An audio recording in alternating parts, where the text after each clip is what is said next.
भूकंप से 1000 मौतें। पीएम मोदी ने म्यांमार सेना के जनरल से की बात। कहा, मुश्किल घड़ी में भारत आपके साथ। जी हां, 28 मार्च को चीन, म्यांमार, थाईलैंड, भारत में भूकंप के तेज झटके महसूस किए गए। पहला भूकंप दोपहर 12:50 पर आया, जिसकी तीव्रता 7.7 मापी गई। इसके 12 मिनट के बाद 6.4 तीव्रता का दूसरा भूकंप आया। विदेश मंत्री एस जयशंकर ने बताया कि 80 सदस्यीय एनडीआरएफ की टीम बचाव कार्य में सहायता के लिए म्यांमार रवाना हुई है। भारत के साथ साथ चीन, रूस ने भी अपने रेस्क्यू टीम को म्यांमार भेजा है। भारतीय वायु सेना का विमान C-130 करीब 15 टन राहत सामग्री लेकर म्यांमार पहुंच चुका है। साउथ कोरिया ने कहा है कि वह अंतर्राष्ट्रीय संस्थाओं के जरिए $2 मिलियन अमेरिकी डॉलर की मदद मुहैया कराएगा। न्यूजीलैंड ने म्यांमार को $2 मिलियन न्यूजीलैंड डॉलर की मदद का ऐलान किया है। यह फंड इंटरनेशनल रेड क्रॉस के जरिए दिया जाएगा। म्यांमार में एक और भूकंप की तबाही मची हुई है, जो दूसरी ओर सेना लगातार हवाई हमले और ड्रोन अटैक कर रही है। रिपोर्ट के मुताबिक सेना ने स्थानीय समयानुसार 7:40 पर सागाइंग क्षेत्र में हमला किया, जहां भूकंप से भारी नुकसान हुआ था। इसके अलावा 2 हमले काइन राज्य के लेबाह में हुए। दरअसल म्यांमार में गृह युद्ध जैसी स्थिति है और लोग सेना के खिलाफ प्रदर्शन कर रहे हैं। म्यांमार में भूकंप की वजह से हालात भयावह हो चुके हैं।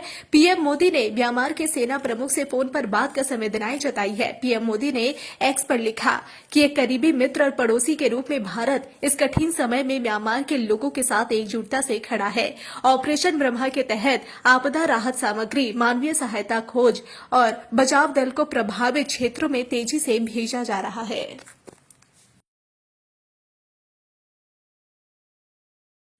भूकंप से 1000 मौतें। पीएम मोदी ने म्यांमार सेना के जनरल से की बात। कहा, मुश्किल घड़ी में भारत आपके साथ। जी हां, 28 मार्च को चीन, म्यांमार, थाईलैंड, भारत में भूकंप के तेज झटके महसूस किए गए। पहला भूकंप दोपहर 12:50 पर आया, जिसकी तीव्रता 7.7 मापी गई। इसके 12 मिनट के बाद 6.4 तीव्रता का दूसरा भूकंप आया। विदेश मंत्री एस जयशंकर ने बताया कि 80 सदस्यीय एनडीआरएफ की टीम बचाव कार्य में सहायता के लिए म्यांमार रवाना हुई है। भारत के साथ साथ चीन, रूस ने भी अपने रेस्क्यू टीम को म्यांमार भेजा है। भारतीय वायु सेना का विमान C-130 करीब 15 टन राहत सामग्री लेकर म्यांमार पहुंच चुका है। साउथ कोरिया ने कहा है कि वह अंतर्राष्ट्रीय संस्थाओं के जरिए $2 मिलियन अमेरिकी डॉलर की मदद मुहैया कराएगा। न्यूजीलैंड ने म्यांमार को $2 मिलियन न्यूजीलैंड डॉलर की मदद का ऐलान किया है। यह फंड इंटरनेशनल रेड क्रॉस के जरिए दिया जाएगा। म्यांमार में एक और भूकंप की तबाही मची हुई है, जो दूसरी ओर सेना लगातार हवाई हमले और ड्रोन अटैक कर रही है। रिपोर्ट के मुताबिक सेना ने स्थानीय समयानुसार 7:40 पर सागाइंग क्षेत्र में हमला किया, जहां भूकंप से भारी नुकसान हुआ था। इसके अलावा 2 हमले काइन राज्य के लेबाह में हुए। दरअसल म्यांमार में गृह युद्ध जैसी स्थिति है और लोग सेना के खिलाफ प्रदर्शन कर रहे हैं। म्यांमार में भूकंप की वजह से हालात भयावह हो चुके हैं। पीएम मोदी ने म्यांमार के सेना प्रमुख से फोन पर बात कर संवेदनाएं जताई है। पीएम मोदी ने एक्स पर लिखा कि एक करीबी मित्र और पड़ोसी के रूप में भारत इस कठिन समय में म्यांमार के लोगों के साथ एकजुटता से खड़ा है।